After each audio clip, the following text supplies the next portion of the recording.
विश्वविद्यालय इलाहाबाद। जय तुम्हारी विश्वविद्यालय इलाहाबाद। ज्ञान उद्गम ज्ञान संगम ज्ञान के इतिहास। ज्ञान उद्गम ज्ञान संगम ज्ञान के इतिहास। शत शत नमन है विश्वविद्यालय इलाहाबाद। सुंदरम सत्यम शिवम अवधारणाधार। जय तुम्हारी विश्वविद्यालय इलाहाबाद। जय तुम्हारी जगत विख्यात इलाहाबाद विश्वविद्यालय के परास्नातक पूर्वार्ध संस्कृत विभागीय प्रिय छात्रों, छात्राओं, पूर्व छात्रों, जिज्ञासुओं और दर्शनानुरागी सज्जनों, सांख्य चर्चा के आज के प्रकरण में हम लोग पुरुष तत्व पर चर्चा आरंभ करने चल रहे हैं, क्योंकि सांख्य के जो दो मूल स्तंभभूत तत्व हैं, प्रकृति और पुरुष, इन दोनों के ज्ञान के बिना विवेक ख्याति संभव नहीं है और विवेक ख्याति के बिना दुखत्रय से निवृत्ति संभव नहीं है। तो ऐसे महनीय सांख्य शास्त्रीय ज्ञान की चर्चा आज हम लोग करेंगे। यह परम तात्विक ज्ञान सबका परम मंगल करे, इन्हीं शुभकामनाओं के साथ मैं आप सबको सस्नेह नमन करता हूँ।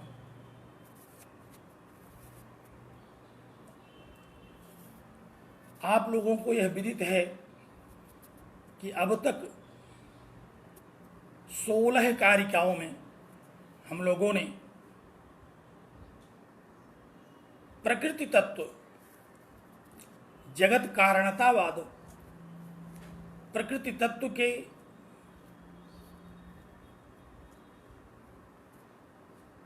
अनन्य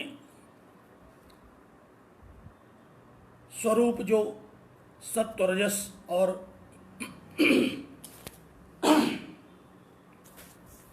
सत्व रजस तमस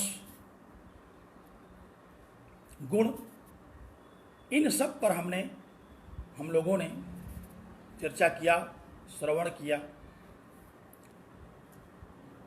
मनन किया और समझा भी। आज हम लोग पुरुष तत्व पर चर्चा करेंगे। ये पुरुष तत्व क्या है? हम लोग जब सांख्य शास्त्र आरंभ कर रहे थे और जब आचार्य वाचस्पति मिश्र ने सांख्य शास्त्र के पदार्थों को 4 विभागों में संक्षेप में विभक्त किया था, तो हम लोगों ने वहाँ पढ़ा था कि इस सांख्य दर्शन में कहा कि कश्चिद अर्थः प्रकृतिरेव, कोई पदार्थ तो केवल प्रकृति है। कश्चिद अर्थो विकृतिरेव, और कोई पदार्थ केवल विकृति है। कश्चित प्रकृति विकृतयः, और कुछ इसमें ऐसे हैं जो प्रकृति भी हैं और विकृतियां भी हैं। और चतुर्थ जो विभाग किया उन्होंने कहा कि कश्चिद अनुभय रूपः, कोई एक तत्व ऐसा भी है जो न तो प्रकृति है न विकृति है, न प्रकृति विकृति है, और वह तत्व कौन है? वही तत्व है पुरुष तत्व। पुरुष तत्व से हम लोग भली भांति सुपरिचित हैं। सांख्य के आरंभ में आपको स्मरण होगा श्वेताश्वतरोपनिषद की श्रुति, जिसमें आंशिक परिवर्तन करके आचार्य वाचस्पति मिश्र जी ने मंगलाचरण के रूप में भी इसको प्रस्तुत किया था। अजाम एकाम लोहित शुक्ल कृष्णाम बहवी प्रजा सज्जमानाम स्वरूपा अजो हे को जुष्माणोनुसेते जहात तेनाम भुक्त भोगाम अजोन्य। श्वेताश्वतर उपनिषद की यह श्रुति, इसी में आंशिक परिवर्तन करके मंगलाचरण के रूप में आचार्य वाचस्पति मिश्र ने प्रस्तुत किया था। तो यहाँ प्रकृति के साथ जो दूसरा तत्व था, प्रकृति को तो अजा शब्द के द्वारा हम लोग जानते हैं, न जायते इति अजा, और पुरुष तत्व को अज शब्द के द्वारा जानते हैं। ध्यान दीजिए, स्मरण कीजिए, उस समय हम लोगों ने पुरुष तत्व के विषय में पर्याप्त चिंतन किया था। आप लोगों के मानस पटल पर उसके संस्कार होंगे कि दो तरह के पुरुषों की चर्चा हम लोगों ने वहां की थी। एक बद्ध पुरुष और एक मुक्त पुरुष। अजाह ये ताम जुष्माणा भजन्ते, ऐसे पुरुष जो उस प्रकृति तत्व के सत्व रजस तमस स्वरूपा सुख दुख और मोह का अनुभव करके इस सृष्टि में बंधते हैं। अजाह ये ताम जुष्माणाम भजन्ते, उस प्रकृति को, उसके भोगों को जो भोगते हैं। एक तो ऐसे पुरुष थे जो प्रकृति जन्य बुद्धि तत्व में तादात्म्य करके उसमें बद्ध हो गए, और एक पुरुष का स्वरूप वह था जो प्रकृति के विषय में यथार्थ स्वरूप समझ करके समस्त भोगों को जब प्रकृति से प्राप्त कर लिया और सांख्य दर्शन के अनुसार विवेक ख्याति प्राप्त हुई उसको, तो वह इस प्रकृति के बंधन से मुक्त हो गया। तो दो तरह के पुरुषों का हम लोगों ने वहां परिचय प्राप्त किया, एक बद्ध पुरुष और एक मुक्त पुरुष। ये दोनों पुरुष तत्व ही हैं। बद्ध और मुक्त की दृष्टि से सुख दुख मोह भोग बंधन जन्म पुनर्जन्म, इनकी दृष्टि से जब हम विचार करते हैं तो यह पुरुष तत्व बद्ध पुरुष के रूप में कहा जाता है। और सांख्य शास्त्र की जिज्ञासा के अनुसार जब व्यक्ताव्यक्तज्ञ विज्ञान के द्वारा, भगवत गीता में भी इसी को कहा गया, ये एवं वेत्ति पुरुषम प्रकृतिम च गुणैः सह, जो इसी प्रकृति और पुरुष तथा गुण सहित प्रकृति को वेद जानता है, सर्वथा वर्तमानोपि न स भूयोभिजायते, ऐसा वह जो साधक है वह कर्म में रत होता हुआ भी अंततः कैवल्य की प्राप्ति कर लेता है और उसे पुनर्जन्म प्राप्त नहीं होता।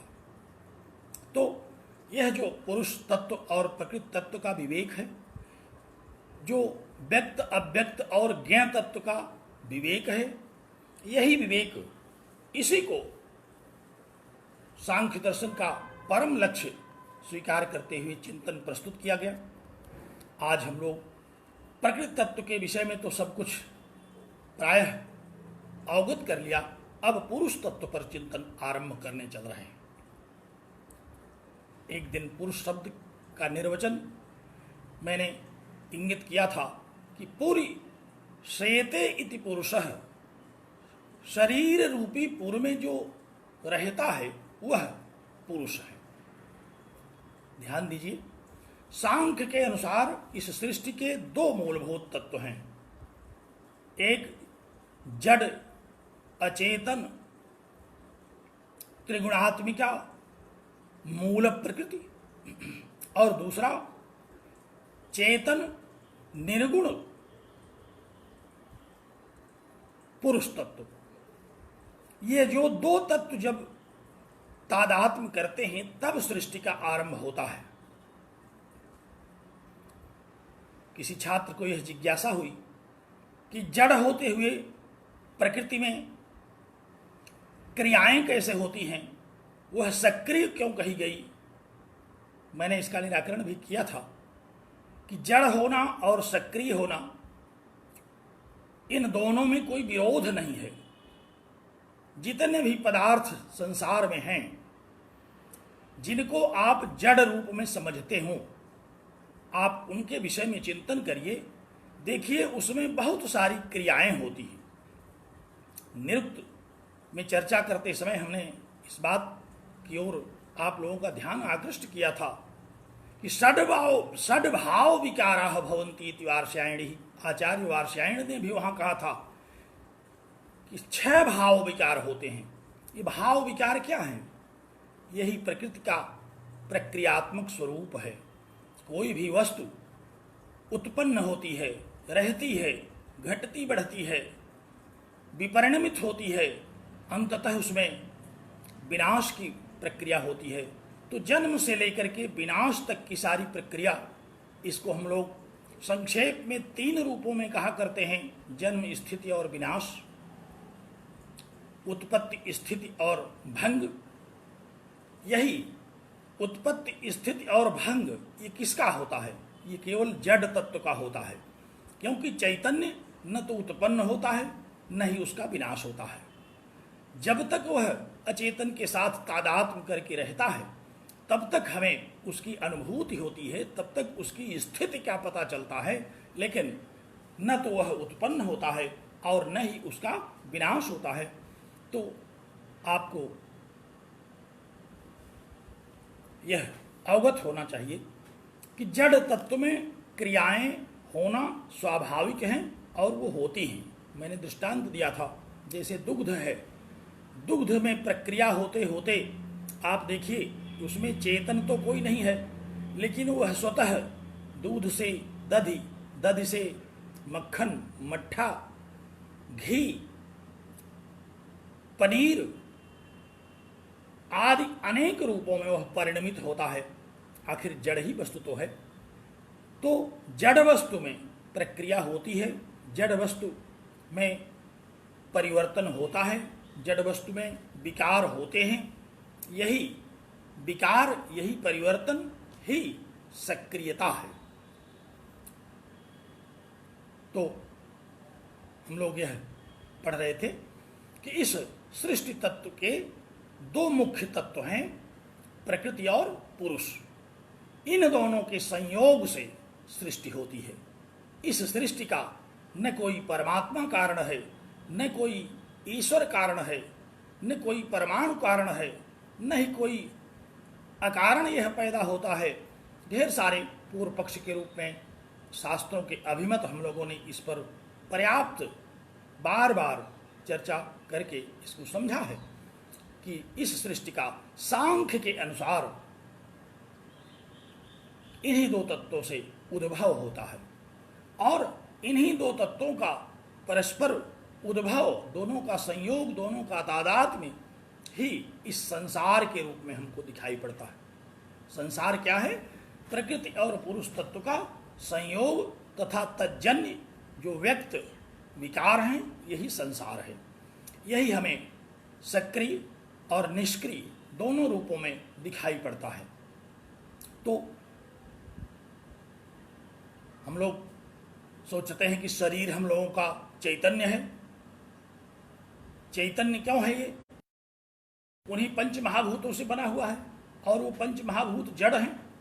यदि इससे उस पुरुष तत्व को निकाल दीजिए तो कहाँ यह चैतन्य रहता है। जैसे ही प्राण तत्व निकलता है हम लोग देखते हैं कि यह निर्जीव हो जाता है, ये भी जड़ हो जाता है। इसमें भी कोई वह प्रक्रिया हमको नहीं दिखाई पड़ती जो जीवित समय में दिखाई पड़ती है, लेकिन तब भी शरीर में प्रक्रिया बनी रहती है। शरीर की विविध दशाएं दुर्दशाएं हम लोग देखते हैं, और ये अंततः क्या है, ये सब प्रकृति जन्य प्रक्रिया है। तो जड़ में भी प्रक्रिया होती है, जड़ भी सक्रिय होता है। इसलिए इस बात का भ्रम सर्वथा निर्मूल है कि जड़ होते हुए सक्रियता कैसे, सक्रियता और जड़त्व इनमें अविरोध है। तो हम लोग इन दो तत्वों पर चर्चा करते करते आज इस 17वीं कारिका पर पहुंचे, और ये 17वीं कारिका पुरुष तत्व से संबंधित है, जो न तो प्रकृति है न विकृति है, न कार्य है न कारण है। फिर क्या है? ऐसे पुरुष तत्व के विषय में हम लोगों ने अभी तक जितना समझा, शास्त्र के आधार पर, श्रुतियों के आधार पर, आगम प्रमाण के आधार पर, प्रकृतिम पुरुषम चयु विद्यनादि उभौ अपि, इस शास्त्र के द्वारा हम लोगों ने इस पुरुष को सुन रखा है। इस पुरुष के विषय में शास्त्रों से हमें सूचना मिल चुकी है, और हम ये जानते हैं कि प्रकृति से ही ये सब गुण, प्रकृति से ही ये सारे गुणजन्य विकार ये सब पैदा होते हैं। और हम ये भी जान गए हैं कि इसी प्रकृति से उत्पन्न महत तत्व या बुद्धि तत्व जो है, उसी में पुरुष तत्व प्रतिबिंबित होता है, और प्रतिबिंबित होते ही सक्रियता चैतन्य के रूप में आ जाती है। यही जो सक्रियता है प्रकृति की, ये चैतन्य हो उठती है। पहले जो सक्रियता इसकी पुरुष तत्व के तादात्म्य के अभाव में जो सक्रियता है, वो चैतन्य सक्रियता नहीं है। सक्रियता भी दो तरह की होती है, एक चैतन्य सक्रियता और एक जड़ सक्रियता। तो हम लोगों ने देखा कि इसमें जो सक्रियता है वह पुरुष के तादात्म्य के बिना जड़ सक्रियता है, अचेतन सक्रियता है। और यही कार्य तथा कारण के रूप में, अर्थात शरीर और इंद्रियों के रूप में इसी प्रकृति से उत्पन्न कार्य करण कर्तृत्व हेतु प्रकृति रुच्यते, पुरुषः सुख दुखानाम भोक्तृत्व हेतु उच्यते। गीता में कहा कि यही प्रकृति कार्य और कारण के रूप में है, अर्थात शरीर और इंद्रियों के रूप में है, और इसमें जो प्रतिबिंबित पुरुष तत्व है वही भोक्ता के रूप में प्रतीत होता है। लेकिन वह कौन सा पुरुष है जो भोक्ता के रूप में प्रतीत होता है? उसी को हम लोगों ने बद्ध पुरुष के रूप में समझा। ध्यान दीजिए, बद्ध पुरुष के रूप में कौन सा पुरुष है? जो प्रकृति तत्व में प्रतिबिंबित चैतन्य तत्व है वही बद्ध पुरुष है। और सांख्य के अनुसार, आगम प्रमाणों के अनुसार, ये एवं वेत्ति पुरुषम प्रकृतिम च गुणैः सह, मैंने बताया कि जो इस प्रकृति को, इसके विकारों को, इसके गुणों को, इससे होने वाले व्यक्त पदार्थों को ठीक ठीक समझ जाता है और उन पदार्थों के आधार पर इस प्रकृति को समझ जाता है, वह व्यक्त और अव्यक्त को समझता है। तथा जो पुरुष तत्व को समझेगा वह ज्ञ तत्व को समझ जाएगा। और इस प्रकार व्यक्त, अव्यक्त और ज्ञ, इन तीन तत्वों के समझने से हमें ज्ञान की स्थिति प्राप्त होगी। सांख्य सम्मत जो ज्ञान है वह प्राप्त होगा। और एक विषय यहाँ और ध्यान देने के लिए आवश्यक है कि यह ज्ञान भी दो तरह का है। एक तो जैसे हम लोगों को ज्ञान हो रहा है, हम लोग पुस्तक पढ़ रहे हैं, शास्त्र सुन रहे हैं, चर्चा कर रहे हैं, और हमें एक प्रकार का ज्ञान हो रहा है। यह ज्ञान कैसा ज्ञान है?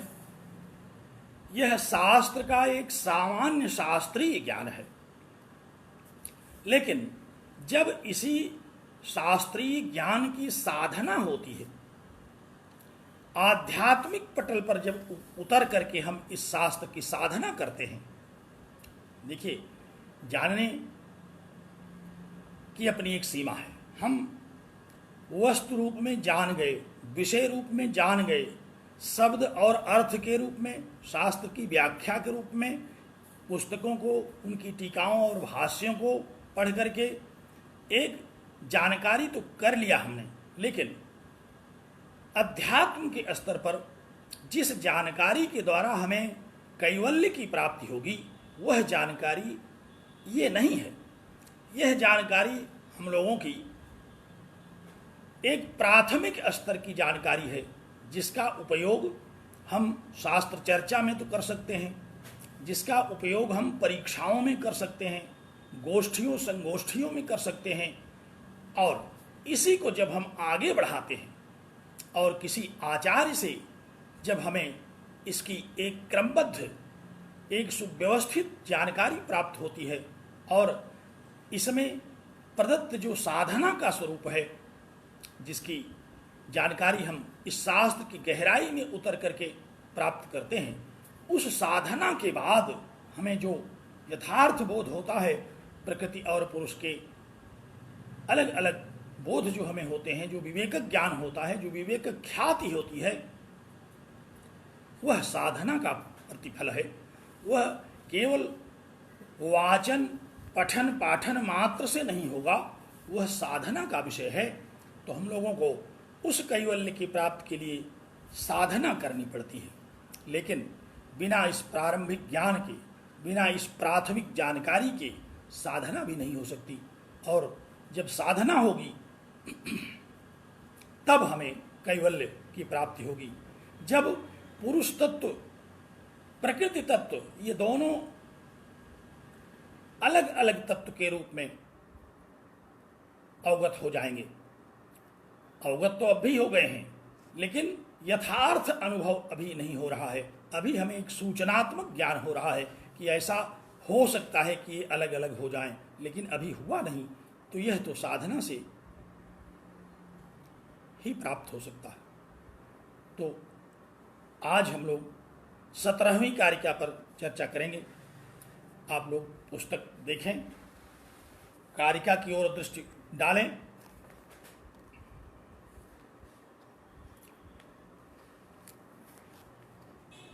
आचार्य वाचस्पति मिश्र ने इस कारिका की व्याख्या के पहले तत्व कौमुदी टीका की 2 पंक्तियां, हर कारिका के पहले वो 2-4 पंक्तियां लिखते हैं, जिसको संबंध कौमुदी कहते हैं। संबंध कौमुदी अर्थात इस कारिका का आरंभ करने के लिए एक भूमिका की तरह उसका बोध कराना चाहते हैं।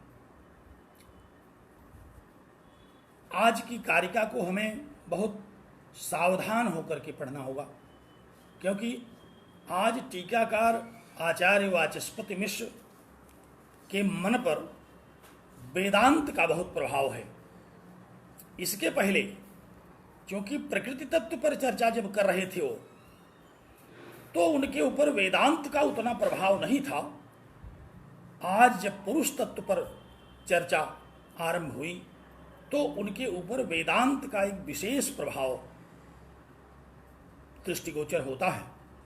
हम समय समय स्थान स्थान पर आपका ध्यान आकृष्ट करेंगे कि कहाँ कहाँ वेदांत की और कहाँ कहाँ सांख्य की भावना का प्रभाव आचार्य की मानस पटल पर दिखाई पड़ता है। तो आचार्य ने 2 पंक्तियां कहीं, ध्यान दीजिए,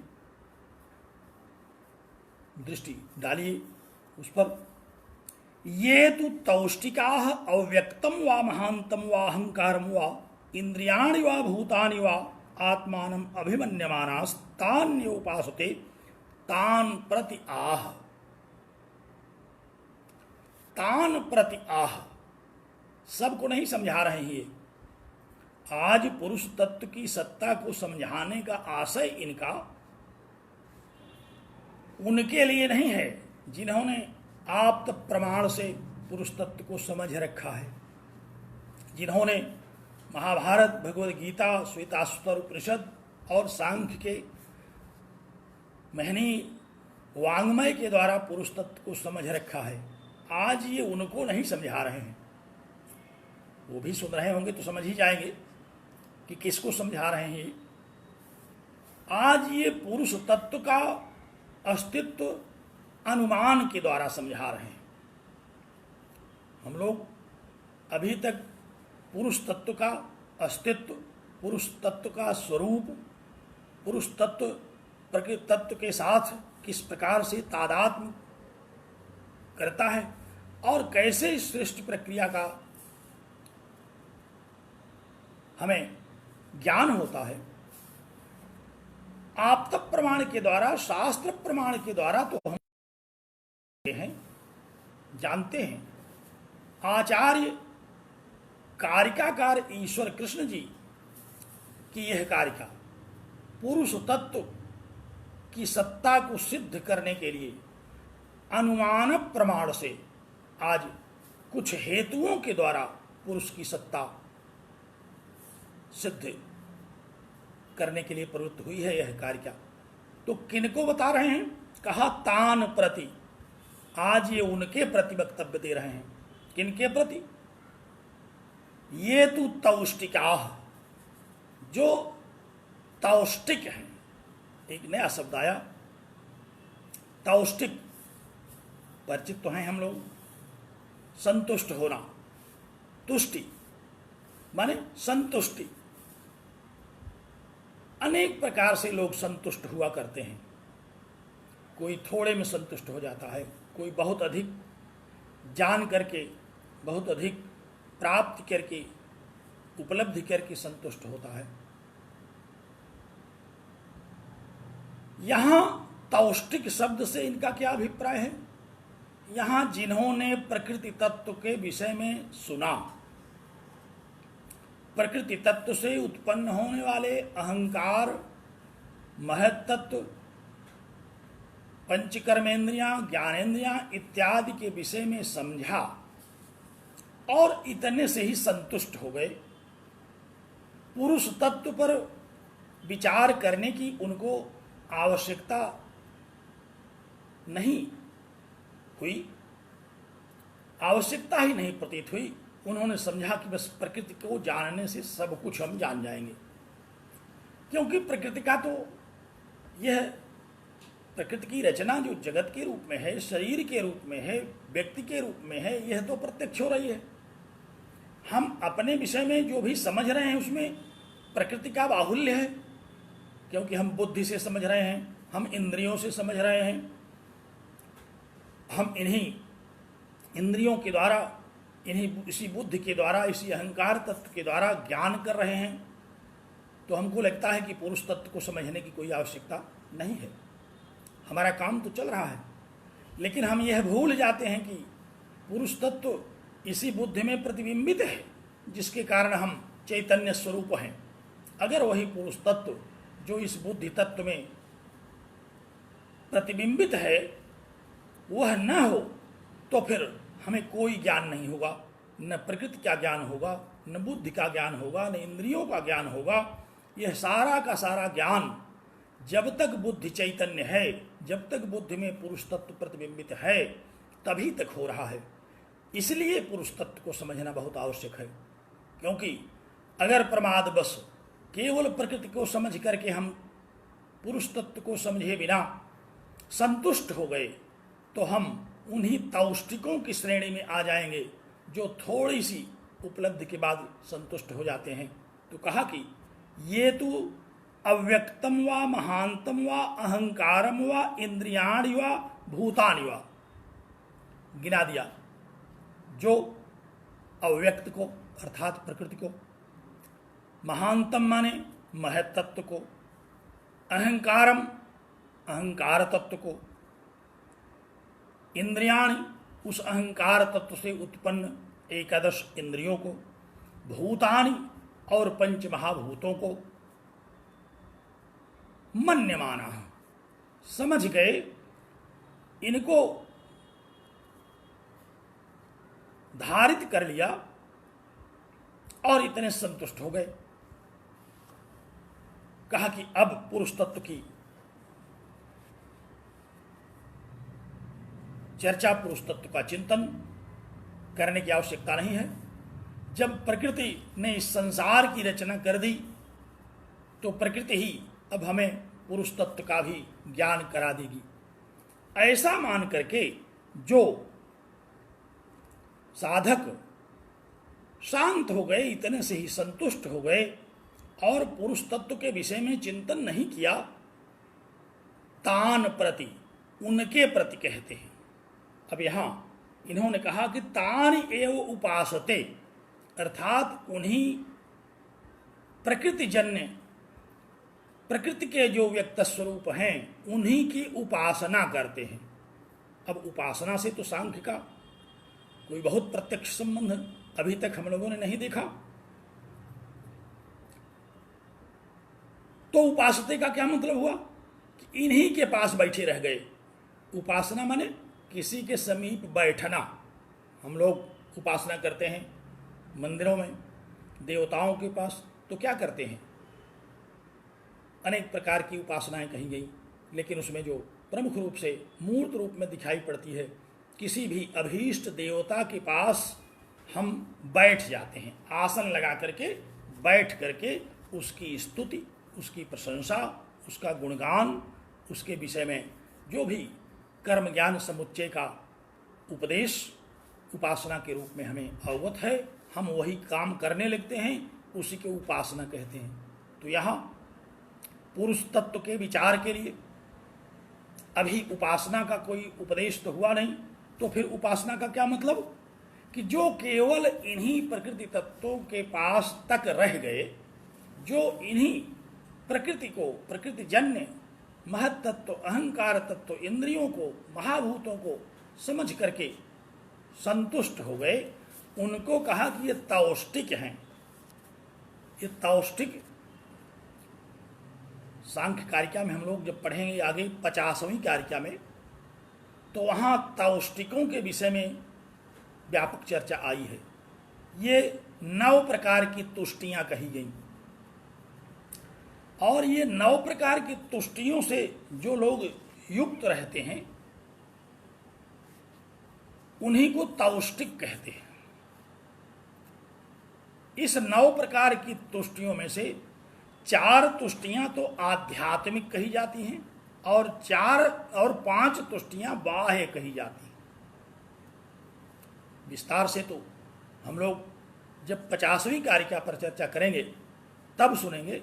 यहाँ एक सामान्य हम लोग प्राप्त कर सकते हैं कि तुष्टियों में 4 तो आध्यात्मिक हैं, प्रकृति, उपादान, काल और भाग्य। ये 4 आध्यात्मिक हैं और 5 जो बाह्य तुष्टियां हैं उनके विषय में 50वीं कारिका में उल्लेख आया कि पार, सुपार, पारापार, अनुत्तमांभ और उत्तमांभ, ये 5 बाह्य तुष्टियां हैं। बड़ा रोचक विषय तो है ये, पर चर्चा करने में आनंद बहुत आएगा। लेकिन फिर आज का जो विषय है,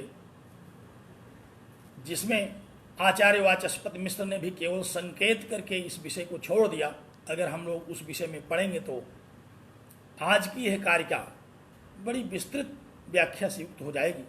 इसलिए आज हम यहाँ इतनी ही चर्चा करते हैं कि तौष्टिक माने जो प्रकृति को जान करके संतुष्ट हो गए कि अब बाकी काम हमारा सब प्रकृति कर देगी, प्रकृति के ही द्वारा सब सिद्ध हो जाएगा। किसी ने कहा कि नहीं, प्रकृति को जानने से ही नहीं सिद्ध होगा।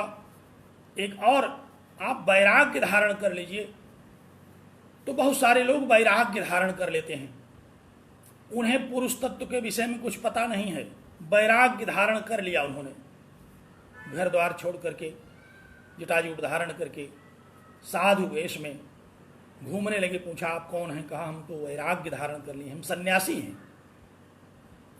पूछा क्यों सन्यासी हैं आप? अब वो प्रकृति के विषय में केवल विचार कर रहे हैं, पुरुष तत्व का उन्होंने विचार ही नहीं किया।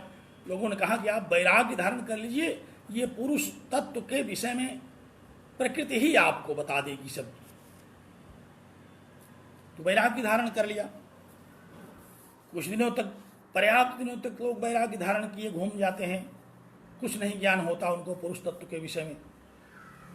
तो कहा कि एक और तौष्टिकों का भेद है कि भाई काल, इसमें तीसरा जो तौष्टिक है, तीसरे विषय में जो चर्चा करते हैं वो काल पर, कि समय आएगा तो सब समझ जाएंगे। प्रकृति, प्रकृति के बाद वैराग्य, वैराग्य के बाद काल, कि जब समय आएगा तब हम समझेंगे। और समय आता रहता है, जाता रहता है, हम नहीं समझ पाते पुरुष तत्व को। तो फिर ये इतने से संतुष्ट नहीं हुए, कहा कि चलो भाग्य होगा तो हम संतुष्ट हो जाएंगे, सब जान लेंगे पुरुष तत्व। थोड़े थोड़े विषयों से संतुष्ट होने वाले ये तौष्टिक हैं, जो कि पुरुष तत्व पर विचार नहीं कर रहे हैं, लेकिन तौष्टिक हैं। ये थोड़ा सा विचार करके शांत हो गए। अब भाग्य के फेर में पड़े हुए हैं, वैराग्य के फेर में पड़े हुए हैं, काल के फेर में पड़े हुए हैं। प्रकृति सब समझा देगी। इस आध्यात्मिक तौष्टिक ये चार भेद हुए। और कहा कि इसके बाद जो बाह्य भेद हैं, बाह्य भेद में पहला भेद है पार। ये कौन लोग हैं? ये थोड़े में संतुष्ट हो जाते हैं, बैठे हैं प्रकृति तत्व के विषय में चिंतन कर रहे हैं। किसी ने कहा कि भाई भोजन कहाँ से करोगे, नौकरी चाकरी कर लो। कहा नौकरी में तो बड़ी कठिनाई है, जिसके यहाँ नौकरी करोगे वो बहुत प्रताड़ित करता है, और इस प्रताड़ना से तो अच्छा है कि नौकरी न करने के विषय में निर्णय ले लेते हैं। संतुष्ट हो गए कि हमने जो विचार किया बड़ा बढ़िया विचार किया, नौकरी ठीक नहीं है, नौकरी में बड़ी प्रताड़ना है, खेती सबसे बढ़िया कार्य है। फिर किसी ने कहा कि भाई खेती ही कर लीजिए। कहा खेती में भी तो बड़ी समस्या है, अतिवृष्टि अनावृष्टि इत्यादि, खेती में भी बहुत सारी समस्याएं हैं। और क्या करेंगे उससे? धनार्जन ही तो करेंगे। नौकरी से भी धनार्जन करते, खेती से भी धनार्जन करते, और धनार्जन बहुत बड़ी समस्या है। चोरों से डर है, आयकर विभाग से बहुत बड़ा डर है, डाकुओं से डर है, और संतुष्ट नहीं रहेंगे, दुखी रहेंगे। यही मान करके अब वो न नौकरी करते हैं न खेती करते हैं। इतने से ही बड़ा अच्छा विचारक बनकर के संतुष्ट हो गए हैं। और तीसरा जो भेद है पारापार, अगर इसके भी आगे उन्होंने चिंतन किया तो कहा कि ठीक है, अगर हम भोग के लिए धन इत्यादि पैदा करते हैं, चाहे खेती से चाहे नौकरी से, तो अभी तो एक दिन नष्ट ही हो जाएगा। और जब वह नष्ट ही हो जाएगा तो फिर हम क्यों इन सब जहमत में पड़े? और वो इतने से ही संतुष्ट रहते हैं, बस जड़वत प्रकृतिवत तत्व चिंतन करते रहते हैं। और चौथा जो भेद तौष्टिकों का आया 50वीं कारिका में, कहा कि अनुत्तमांभ, ये वो लोग हैं जो औरों को उपदेश बता देते हैं कि न वित्तेन तर्पणीयो मनुष्य, भाई धन धान्य चाहे लोग जितना कमाएं उससे उनको कभी संतुष्टि नहीं मिलेगी, इसलिए हम धन धान्य नहीं कमाते, इसलिए हम नौकरी नहीं करते, इसलिए हम खेती नहीं करते, इसलिए हम धनार्जन नहीं करते। हम तो ज्ञानी हैं, प्रकृति के विषय में हमें सब पता है। यह धन, यह भोग, ये तृष्णा, ये सब अनित्य है। और अगर भोग करेंगे, यह सब कुछ अर्जित करेंगे, तो उत्तमांभ नाम का जो 5वां बाह्य तुष्टि है, कहा कि इसमें हमें बहुत सारी हिंसा करनी पड़ सकती है, हिंसा से पाप इत्यादि हो सकता है, इसलिए इससे भी हम वैराग्य धारण कर लेते हैं। तो इस प्रकार तौष्टिकों की 9 तौष्टिकों के स्वरूप का वर्णन किया गया। ये तौष्टिक हैं, ये केवल प्रकृति की चर्चा करके संतुष्ट हो गए, पुरुष तत्व पर चर्चा नहीं किए। पुरुष तत्व का चिंतन नहीं किए और पुरुष तत्व को इन्होंने अवगत नहीं किया, शास्त्र के आधार पर इन्हें पुरुष तत्व का ज्ञान नहीं हुआ, आप्त प्रमाण के आधार पर, तो ऐसे तौष्टिकों को जिन्होंने आप्तक ज्ञान के आधार पर प्राप्त नहीं किया पुरुष तत्व का ज्ञान, जिन्होंने प्रत्यक्ष के द्वारा नहीं किया प्राप्त किया पुरुष तत्व का ज्ञान, उनके लिए अब ये कैसे पुरुष तत्व का उपदेश दिया जाए।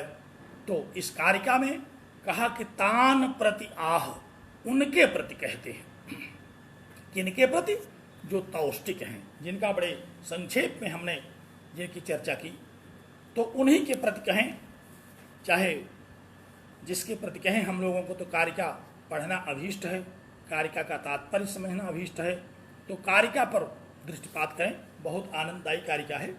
आज थोड़ा सा समय लग सकता है, लेकिन मेरा विचार है कि इसको हम लोग पूर्ण कर लेते हैं। आप लोगों को समझ में आ रहा होगा, यदि तो मन लग रहा होगा, और अगर आप सुन रहे होंगे तो समझ में आ रहा होगा, क्योंकि बड़ा रोचक विषय है। इसमें कोई ऐसी बात गूढ़ विषय की नहीं है कि जिसको आप समझ न पाए, तो बस सुनते रहिए। अभी तक जो आपने सुना उससे ज्यादा रोचक प्रसंग अब हम लोग पढ़ने चल रहे हैं। तो कारिका पर दृष्टिपात करिए। संघात परार्थत्वात् त्रिगुणादि विपर्यादधिष्ठानात् पुरुषो स्त्रीभोक्तृभावात् कैवल्यार्थम प्रवृत्तेश्च। कारिका मिली?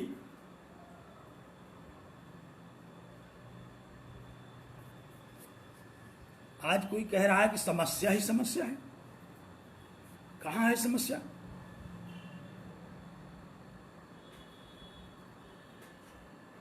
संग्राम पटेल जी, समस्या कहां है?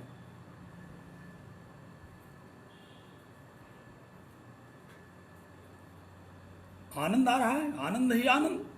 अच्छा, तो आपके लिए आनंद भी एक समस्या है। चलिए, बात तो सही आपने कहा कि आनंद बहुत बड़ी समस्या है। ये आनंद आता कहाँ है, और आने भी लगे तो आने नहीं पाता। आज अगर ये नेट हम लोगों की मदद करता रहे तो हम लोग इस आनंद को प्राप्त जरूर करेंगे। कारिका पर ध्यान लगाइए। कहा कि संघात परार्थत्वात्। आज की कारिका का जो प्रमेय है, जो मुख्य प्रतिज्ञा वाक्य है, पुरुषोस्ति, पुरुषः अस्ति, पुरुष है। तो कौन कह रहा है कि पुरुष नहीं है? वही लोग कह रहे हैं जिन्होंने प्रकृति के विषय में चर्चा करने के बाद पुरुष तत्व का चिंतन नहीं किया। उनके लिए कह रहे हैं कि अरे भाई, पुरुष भी है, केवल प्रकृति की ही छटा में आप आनंदित मत रहिए, पुरुष तत्व भी है। कहाँ है पुरुष तत्व? कहा कि मैं आज आपको अनुमान प्रमाण से इसको बताता हूँ, बड़ा अच्छा दृष्टांत दे करके बताता हूँ। और पुरुषः अस्ति, पुरुष है, इस विषय की सिद्धि के लिए आचार्य ने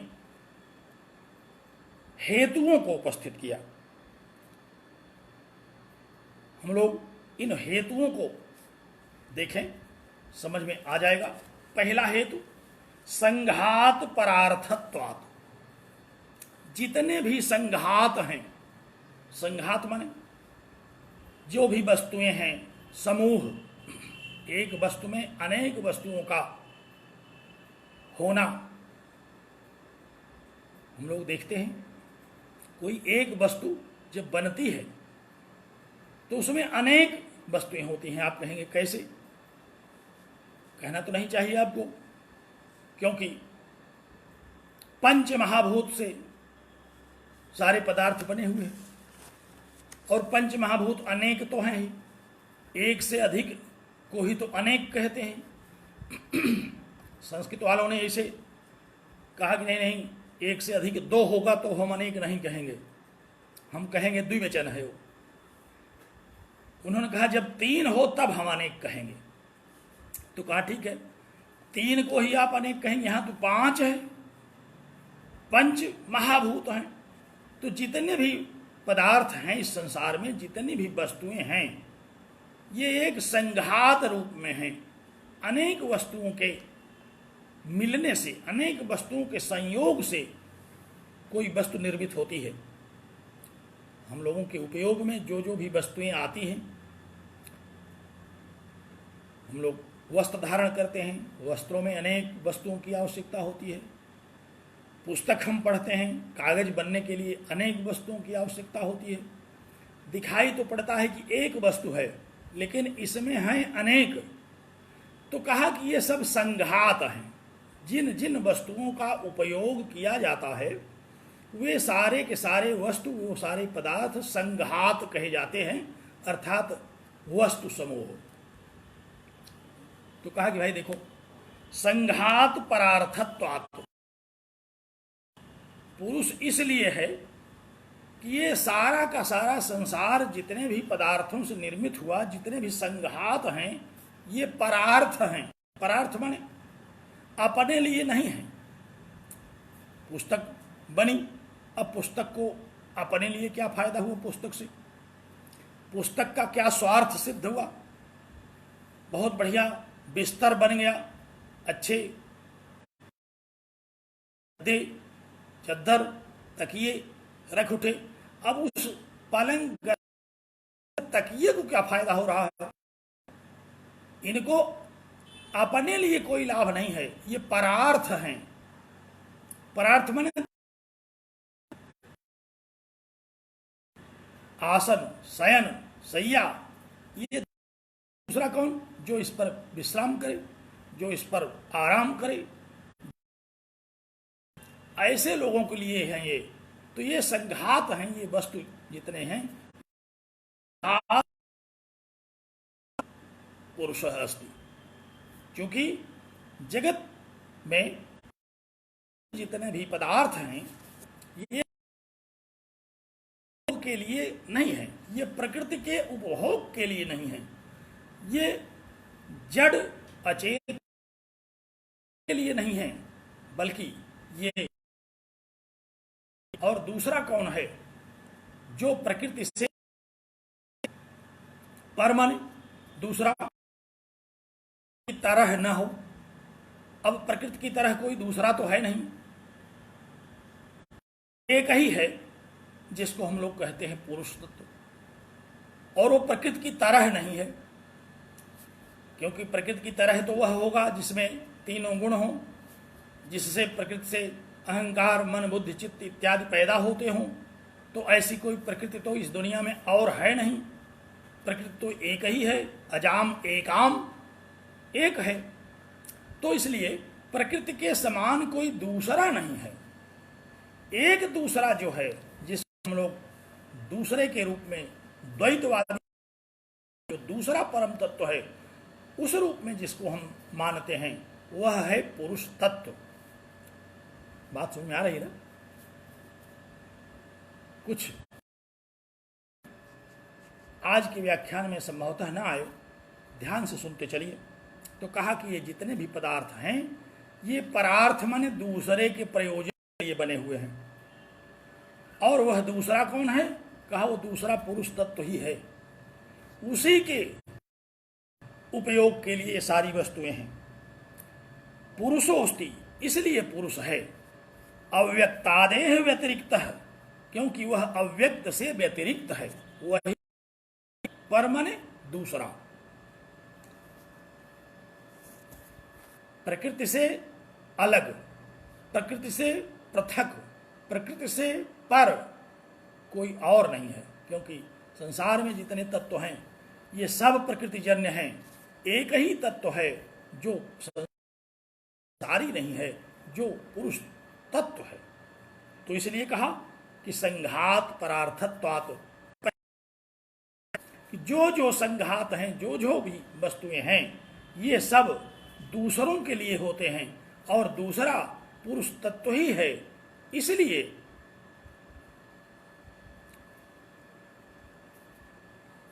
वह दूसरा पुरुष तत्व है।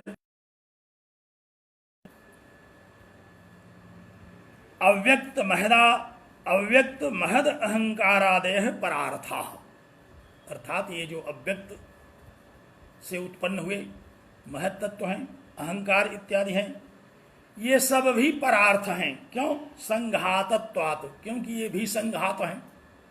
अब अगर पुरुष तत्व उसमें प्रतिबिंबित न होता तो प्रकृति से उत्पन्न चाहे जितनी बड़ी बुद्धि होती, चाहे जितना अहंकार होता, चाहे जितनी इंद्रियों की उत्पत्ति हो जाती, अगर पुरुष तत्व उसमें चैतन्य न होता तो इनका क्या उपयोग है? इसलिए कहा कि ये परार्थ हैं। ये जो प्रकृति से उत्पन्न महत तत्व, अहंकार तत्व, षोडश पदार्थ, पंच महाभूत, तज्जन्य जगत, ये सब के सब किसके लिए हैं? कहा ये परार्थ हैं, प्रकृति के उपयोग में ये नहीं आते, बल्कि ये दूसरे के उपयोग में आते हैं। और दूसरा शब्द यहाँ पुरुषवाचक है।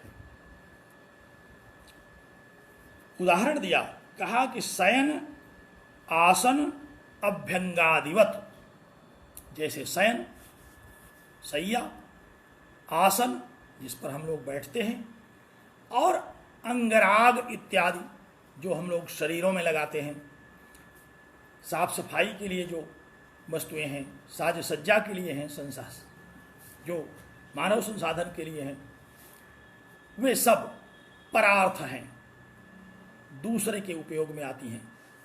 जो भी अंगराग इत्यादि हैं, शरीर में लगाए जाने वाले जो भी साबुन इत्यादि हैं, साबुन को साबुन से क्या लेना देना है, वह तो परार्थ है, दूसरे के लिए है।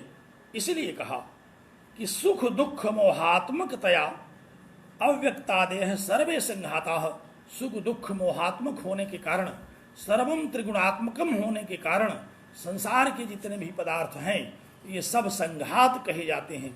और ये सारे के सारे संघात अपने लिए उपयोग में नहीं आते, ये परार्थ हैं। और वह पर पुरुष तत्व है, पुरुष तत्व के ही उपयोग में आते हैं। अतः पुरुषः अस्ति, इसलिए पुरुष है। अगर आप पुरुष तत्व की सत्ता को स्वीकार नहीं करते तो फिर यह प्रकृति जन्य जो जगत है ये व्यर्थ है, ये नष्ट है, निरुद्देश्य है, अनर्थक है, इसका कोई उपयोग नहीं है। और जब इसका उपयोग कोई करेगा तभी ये उपयोगी है। और उपयोग करेगा कौन? कहा जो पर है, अर्थात पुरुष तत्व, वही इनका उपयोग करता है। इसलिए पुरुष अस्ति, पुरुष है।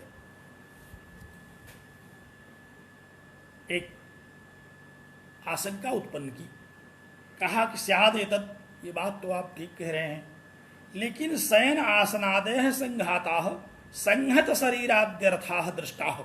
कहा कि हम लोग देखते हैं कि शयन आसन इत्यादि ये शरीरों के लिए है। शैया पर शरीर हो आराम करता है, आसन पर शरीर बैठता है, और शरीर भी आपकी दृष्टि से संघात है।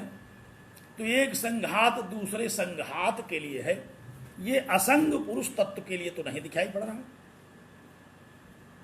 तस्मात् संघातांतर में परम गमेयु, इसलिए जानना चाहिए कि एक संघात दूसरे संघात के लिए है।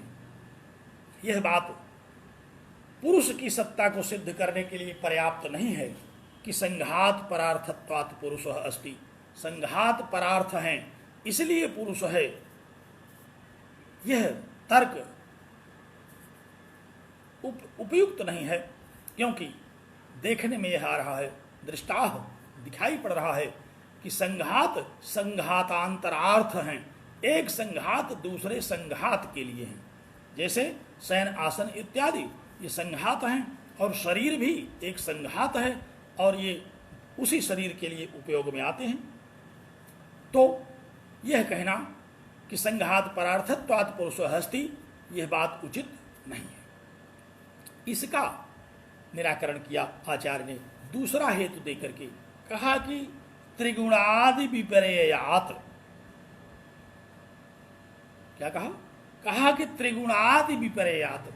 कहा कि भाई प्रकृति से पर वह होगा जो त्रिगुणादि से विपर्य अर्थात विरुद्ध होगा, जिसमें त्रिगुणादि नहीं होंगे। जो भी अव्यक्त तत्व के वैशिष्ट्य हैं वो जिसमें नहीं होंगे, पर वह है। पर कौन है? जो प्रकृति तत्व में रहने वाले वैशिष्ट्य हैं, चाहे वे व्यक्त में रहते हों चाहे अव्यक्त में, वे पर नहीं हो सकते। पर तो वह होगा जो प्रकृति तत्व में रहने वाले वैशिष्ट्यों से पृथक हो, और वह पुरुष तत्व है। त्रिगुणादि विपर्यात, क्योंकि वह त्रिगुणात्मक नहीं है, वह निर्गुण है। वह पुरुष तत्व निर्गुण है। और ये जो शयन आसन अंगराग इत्यादि हैं, अगर आप इनको दूसरे शरीर के लिए मानते हैं तो दूसरा शरीर भी तो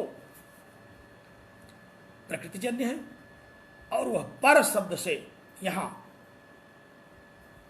अभिप्रेत नहीं है। पर शब्द के द्वारा यहां वह अभिप्रेत है जो प्रकृति से विपरीत स्वरूप वाला हो, और प्रकृति से विपरीत स्वरूप वाला केवल एक तत्व है, निर्गुणत्वात्। जो निर्गुण होगा वह सगुण का ही विरोधी होगा, वह सगुण से पर होगा, और वह निर्गुण है पुरुष तत्व। इसलिए पुरुषः अस्ति, त्रिगुणादि विपर्यात् पुरुषः अस्ति। क्योंकि ये जो शयन अंगराग इत्यादि आसन इत्यादि हैं, ये दूसरे संघात के लिए यदि माने जाएं तो परार्थ नहीं हुए, और ये हैं परार्थ। और पर कौन है? कहा कि जो त्रिगुण से विपर्य हो, जो त्रिगुण से रहित हो, वह है पर। तो त्रिगुणादि विपर्यात् कह, त्रिगुण से विपर्य कौन है? कहा कि पुरुषः अस्ति, पुरुष है। कहने का आशय क्या है इनका? कहने का आशय यह है कि सांख्य ने यह कहा कि यदि हम मान लें कि संघातांतरार्थत्व ही तस्यापि संघातत्वात् तेनापि संघातार्थरेण भवितव्यम, कि अगर एक संघात को दूसरे संघात के लिए मानना हम स्वीकार भी कर लें तो ये उचित नहीं है। क्यों? कहा कि एवं तेन तेन इत्यनवस्था स्यात्। कहा तब एक संघात दूसरे संघात के लिए, दूसरा संघात तीसरे संघात के लिए, तीसरा संघात चौथे संघात के लिए, एक संघात दूसरे संघात के लिए ही होता चला जाएगा, और यहां अव्यवस्था होगी, अनवस्था होगी। न च व्यवस्थायाम सत्याम अनवस्था युक्ता। कहा कि और व्यवस्था के रहते अब व्यवस्था युक्त नहीं है शास्त्र में। यहाँ व्यवस्था व्यवस्थित है कि संघात परार्थत्वात्, संघात जो है वह पर के लिए है, और वह पर पुरुष तत्व है। इसलिए उस पुरुष तत्व को ही पर शब्द से हम समझेंगे, और उसी के लिए यह संघात सब हैं। इसमें व्यवस्था है, इसमें शास्त्रीय व्यवस्था है। लेकिन अगर हम यह स्वीकार करें कि संघात एक दूसरे के संघात के लिए है, तो फिर वह संघात दूसरे संघात के लिए होने में अनवस्था है, और इस अनवस्था से शास्त्रीय व्यवस्था भंग हो रही है। न युक्तम, यह युक्त नहीं है।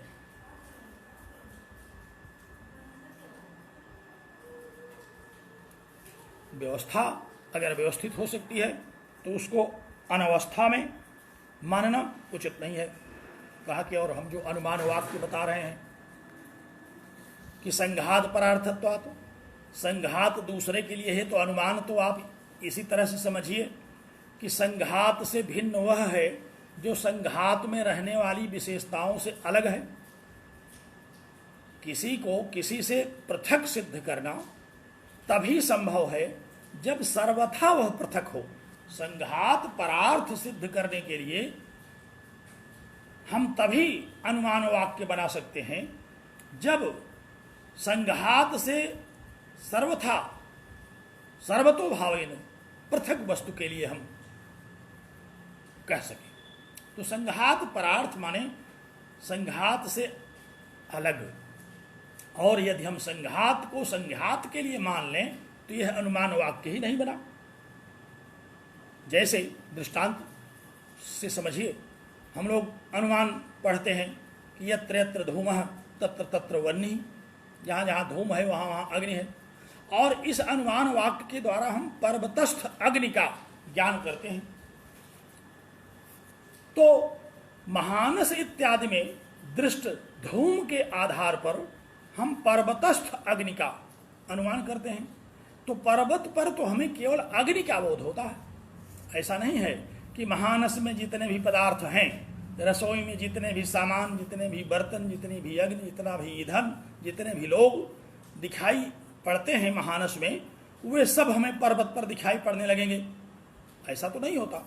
हमें अभीष्ट क्या है इस अनुमान वाक्य के द्वारा कि हम पर्वतस्थ अग्नि को समझें। हम महानस में जितनी वस्तुएं हैं उन सब को पर्वत पर समझ लें, यह इस अनुमान वाक्य के द्वारा अभीष्ट नहीं है। उसी तरह से यहां भी संघात परार्थत्वात् पुरुषः परः, संघात परार्थ है, इसलिए पुरुष शब्द ही यहां पर शब्द से अवगत हो सकता है, दूसरा कोई इससे समझा नहीं जाना चाहिए।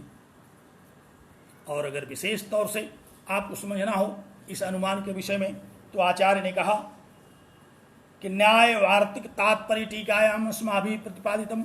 न्याय वार्तिक तात्पर्य टीका में हमने इसको बड़े विस्तार से बताया है। ये आचार्य वाचस्पति मिश्र का स्वभाव है, जब कभी प्रमाण से संबंधित, अनुमान से संबंधित कोई बात चलेगी तो सांख्य कारिका की टीका में हम लोगों ने देखा है कि वो तुरंत न्याय वार्तिक तात्पर्य टीका की चर्चा करेंगे, कि हमने वहाँ बड़े विस्तार से चर्चा की है। एक किताब आप हमारी और पढ़िए।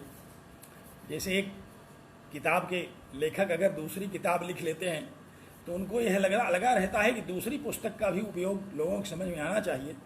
तो यहाँ आचार्य वाचस्पति को भी ये लगता है कि प्रमाण के विषय में अब यहाँ पुरुष की सत्ता के प्रकरण में तो हम ज़्यादा समझा नहीं पाएंगे, तो हम इनको एक किताब का नाम बता देते हैं, न्याय वार्तिक तात्पर्य टीका में पढ़िएगा। यहाँ हम नहीं बता रहे हैं। और इस बात को एक बार नहीं कहा, इन्होंने और भी कई बार कहा। हमने देखा है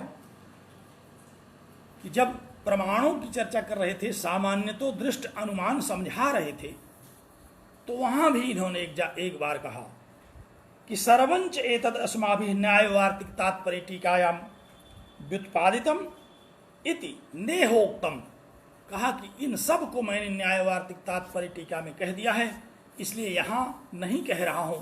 न इह उक्तम विस्तर भयात, विस्तार के भय से बहुत विस्तार हो जाएगा, इसलिए हम यहाँ नहीं कह रहे।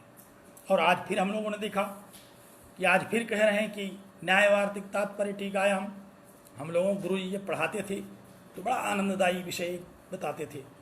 कहते थे कि आचार्य वाचस्पति मिश्र को अनुमान प्रकरण समझाने में बहुत दिन लगा और पुरुष तत्व पर पहुंचने में बहुत दिन लगा। तो हम लोगों ने पूछा, गुरु जी ये कैसे आप बता रहे हैं कि बहुत दिन लगा? कहा कि देखो, जब वहाँ सामान्य तो दृष्ट अनुमान समझा रहे हैं तो कह रहे हैं, बड़ा ही आनंददायी विषय बताते थे। शास्त्रीय महत्व तो उतना नहीं है जितना आनंददायी महत्व है। कहते थे कि लिख रहे हैं कि तात्पर्य टीकायाम अस्माभिः प्रतिपादितम। तात्पर्य टीका में हमने बहुत विस्तार से कह दिया। न इह उक्तम, यहाँ हम नहीं कह रहे हैं विस्तर भयात। आशय तो इसका यह है कि विस्तार के भय से, लेकिन शब्द का प्रयोग इन्होंने क्या किया? बिस्तर के भय से। गुरु जी कहते थे कि लगता है कि जाड़ा उस समय बहुत पड़ रहा होगा, इनको बिस्तर की चिंता लगी थी कि कहीं हमारा बिस्तर रजाई उजाई कोई न उठा ले जाए, इसलिए अब विस्तार से नहीं समझाएंगे। बिस्तर भयात नेहोक्तम, यहाँ हम बिस्तर के भय से नहीं कह रहे हैं। और जब यहाँ कहा पुरुष तत्व के अस्तित्व के विषय में तो बिस्तर भयात नहीं कह रहे हैं। बड़ा ही आनंद आता था उस समय। बिस्तर भयात, बिस्तर के भय से। आशय तो आचार्य का यही था कि विस्तार के भय से हम यहाँ नहीं कह रहे हैं, लेकिन उन्होंने शब्द जो प्रकट किया उसका जो दो अर्थ गुरुदेव निकाल लेते थे कि बिस्तर का तात्पर्य हुआ, बिस्तर का तात्पर्य हुआ कि बिस्तर के भय से। अब हम ज़्यादा विस्तार से नहीं बताएंगे। और गर्मी में बिस्तर की कोई चिंता नहीं, बिस्तर हो चाहे ना हो, आराम से कहीं भी लेट लेंगे। तो अब यहाँ भी उन्होंने कह दिया कि न्यायवार्तिक तात्पर्य टीका में इसको विस्तार से पढ़ा जा सकता है। तो कहने का आशय इनका ये हुआ कि त्रिगुण विपर्यात, पुरुष ही एक ऐसा है जो प्रकृति से पर है। त्रिगुण विपर्य होने के कारण, क्योंकि पुरुष तत्व में ही त्रिगुणात्मकता नहीं है, इसलिए पुरुष तत्व के ही उपयोग के लिए यह प्रकृति जन्य सारे संघात हैं। अतः पुरुषः अस्ति, इसलिए पुरुष है। और पर शब्द से हम पुरुष तत्व को ही समझेंगे, पर तत्व को हम संघात शब्द से नहीं समझेंगे। इन्होंने बहुत अच्छा दृष्टांत दिया। एक यहाँ देखिए, टीका में देखिए, एक वाक्य आया,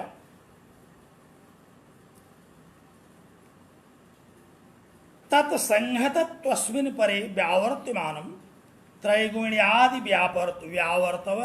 व्यावर्तयति। त्रिगुण संघातों से इसको व्यावर्तित कर रहे हैं। पर से जो आशय अभीष्ट है उसको त्रिगुणात्मक से अलग कर रहे हैं।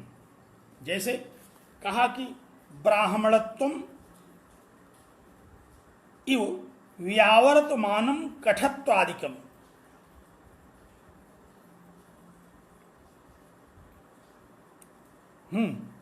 जैसे कोई कहे कि क्षत्रिय जा रहे हैं।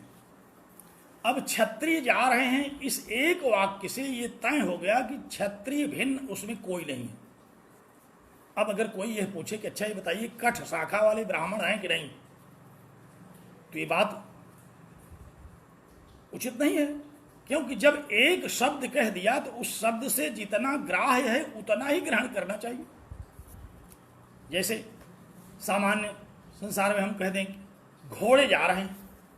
अब घोड़े जा रहे हैं, घोड़े जा रहे हैं, इस वाक्य को कहने के अलावा अब ये कहने की आवश्यकता नहीं है कि हाथी नहीं जा रहे हैं, बैल नहीं जा रहे हैं, मनुष्य नहीं जा रहे हैं, गधे नहीं जा रहे हैं। एक वाक्य से वो सब अवगत हो गया। अब कोई तब भी पूछ ले कि घोड़े जा रहे हैं तो क्या उसमें गधे नहीं जा सकते? एक शब्द के द्वारा, उस शब्द के द्वारा अभीष्ट अर्थ को ही समझना शास्त्र संगत है।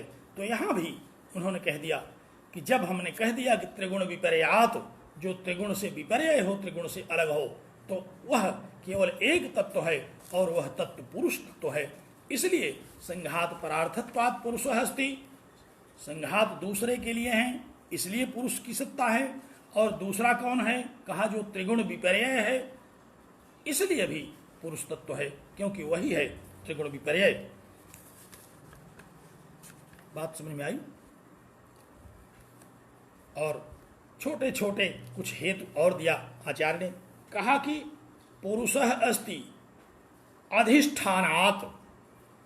संसार में हम लोग देखते हैं जितने भी त्रिगुणात्मक वस्तुएं हैं उनको प्रेरित करने वाले लोग होते हैं, अधिष्ठाता उनका होता है। हम लोग देखते हैं विश्वविद्यालय में हर संकाय के एक अधिष्ठाता होते हैं जो उस संकाय का संचालन करते हैं। तो कहा कि यदेद सुख दुख मोहात्मकम तत्सर्वम परेण अधिष्ठीयमानम। जो जो संघात हमको दिखाई पड़ते हैं, जो जो भी सुख दुख मोहात्मक दिखाई पड़ते हैं, वो किसी दूसरे के द्वारा अधिष्ठीयमान हैं, किसी दूसरे के द्वारा प्रेरित किए जाते हैं, संचालित किए जाते हैं। जैसे यथा रथादि, जैसे रथ इत्यादि, रथ इत्यादि बिना सारथी के प्रेरित नहीं हो सकता, बिना सारथी के संचालित नहीं हो सकता। अधिष्ठाता होना चाहिए, एक संचालक होना चाहिए। तो इस प्रकृति तत्व से उत्पन्न जगत का एक संचालक होना चाहिए, वह चैतन्य तत्व ही हो सकता है। वह त्रिगुणात्मक नहीं बल्कि त्रिगुण विपर्य ही हो सकता है, और वह चैतन्य तत्व पुरुषः अस्ति। तो अधिष्ठानात् पुरुषः अस्ति, क्योंकि एक संचालक की आवश्यकता है, एक अधिष्ठाता की आवश्यकता है जो इस जगत को चैतन्य करके संचालित कर सके, और वह पुरुष तत्व ही है। और क्यों पुरुष तत्व है? कहा इतश्च भोक्तृभावात्। जितने भी पदार्थ हैं ये सब भोग्य पदार्थ हैं, प्रकृति जन्य। जितने भी सुख दुख मोहात्मक विषय हैं, सुख विषय है, सुख का भोक्ता उसका भोग करेगा। दुख विषय है, दुख का भोक्ता उसका भोग करेगा। मोह का भोग किसी चैतन्य के द्वारा किया जाएगा। तो कहा कि जितने भी सुख दुख मोहात्मक संसार में पदार्थ हैं वे सब भोक्ता की अपेक्षा करते हैं, उनको एक भोक्ता चाहिए। तो प्रकृति प्रदत्त, प्रकृति जन्य जितने भी पदार्थ हैं वो सब भोग्य पदार्थ हैं, वो सब दृश्य पदार्थ हैं। उनको भोक्ता की आवश्यकता है, उनको दृष्टा की आवश्यकता है, और वह दृष्टा और वह भोक्ता पुरुष तत्व ही हो सकता है। प्रकृति तत्व स्वयं अथवा प्रकृति जन्य कोई अन्य पदार्थ न तो भोक्ता हो सकता है न ही दृष्टा हो सकता है। यहाँ भोक्ता ही दृष्टा है, इसी बात को कुछ अन्य आचार्यों के अनुसार भी बताया। कहा कि चूंकि प्रकृति तत्व भोग्य तत्व है इसलिए इसको भोक्ता की अपेक्षा है। कुछ लोग कहते हैं कि प्रकृति तत्व दृश्य तत्व है इसलिए इसको दृष्टा की आवश्यकता है। तो चाहे भोक्ता तत्व हो चाहे दृष्टा तत्व, वह प्रकृति तत्व से पृथक, प्रकृति तत्व से पर चैतन्य तत्व है। क्योंकि प्रकृति तत्व तो जड़ है और जड़ से पर तत्व कौन होगा? चैतन्य तत्व। इसलिए पुरुष हस्ति पुरुष तत्व ही है, क्योंकि भोक्ता दृष्टा ये कोई चैतन्य हो सकता है और चैतन्य एक तत्व है जिसको पुरुष तत्व कहते हैं, इसलिए पुरुष हस्ति। और अंतिम हेतु दिया, थोड़ा सा शीघ्रता मैंने इसलिए किया कि आज यह प्रकरण पूर्ण हो जाए और आपके काम की सारी बातें भी स्पष्ट हो जाएं। अंतिम हेतु दिया, कहा इतश्चास्ति पुरुषः, इस कारण से भी पुरुष है। किस कारण से? कहा कि कैवल्यार्थम प्रवृत्तिश्च, कैवल्य की प्रवृत्ति होती है। शास्त्राणाम महर्षिणाम च दिव्य लोचनानाम, कहा कि जो दिव्य दृष्टि संपन्न महर्षि लोग हैं वे बताते हैं कि कैवल्य की प्राप्ति करनी चाहिए। शास्त्र बताते हैं कि कैवल्य के लिए प्रवृत्ति होनी चाहिए। कैवल्यम आत्यंतिक दुखत्रय प्रशमन लक्षणम न बुद्ध्यादि नाम संभवति, कहा कि आत्यंतिक दुख का जो प्रशमन है वह कैवल्य नहीं है। सॉरी, आत्यंतिक दुखों का प्रशमन ही कैवल्य है। और बुद्धि में दुख हमेशा रहते हैं। जहाँ सत्व रजस और तमस रहा करेंगे वहाँ कौन रहेगा? वहाँ सुख रहेगा, दुख रहेगा, मोह रहेगा। तो प्रकृति में कौन रहते हैं? प्रकृति में बुद्धि तत्व, और बुद्धि तत्व में तीन गुण, तीनों में सुख दुख मोह, और ये तीनों त्रिविध दुख से युक्त तत्व हैं। तो बिना पुरुष तत्व के कैवल्य की प्रवृत्ति किसको होगी? प्रकृति तत्व को प्रवृत्ति नहीं होगी कैवल्य प्राप्त करने के लिए। इसलिए पुरुषः अस्ति, पुरुष तत्व इसलिए भी है क्योंकि शास्त्र कहता है, ऋषि महर्षि लोग कहते हैं कि कैवल्य के प्रति प्रवृत्ति होती है और वह कैवल्य की प्राप्ति जड़ तत्व नहीं करेगा। ते ही दुखाद्यात्मका कथम ही स्वभावोद्वियुक्तुम शक्यन्ते, कहा कि वे जो दुख इत्यादि हैं उनसे पृथक किसको किया जा सकता है? बुद्धि को बुद्धि से पृथक नहीं किया जा सकता। सुख दुख और मोह को सुख दुख मोह से पृथक नहीं किया जा सकता। पृथक तो उसको किया जा सकता है जो इससे वस्तुतः स्वरूपतः स्वभावतः पृथक हो, और वह तत्व है पुरुष तत्व। इसलिए तस्मात् कैवल्यार्थम प्रवृत्ते आगमानाम महाधियानाम चास्ति, इसलिए आगमों का और बुद्धि संपन्न जो ज्ञानी जन हैं उनका ये उपदेश है, उनका एक कहना है कि कैवल्य के प्रति चूंकि प्रवृत्ति होती है इसलिए वह प्रवृत्ति पुरुष तत्व में ही होगी, इसलिए पुरुषः अस्ति। हम आपको एक विषय की ओर इंगित करने वाले थे। हर बार यहाँ आचार्य वाचस्पति मिश्र जब एक तर्क पूर्ण कर लेते हैं तो अंतिम वाक्य उनका होता है, जैसे आप यहीं देख लीजिए टीका में, कहा कि आत्मा इति सिद्धम कैवल्यार्थम प्रवृत्तेश्च अतः आत्मा सिद्धम।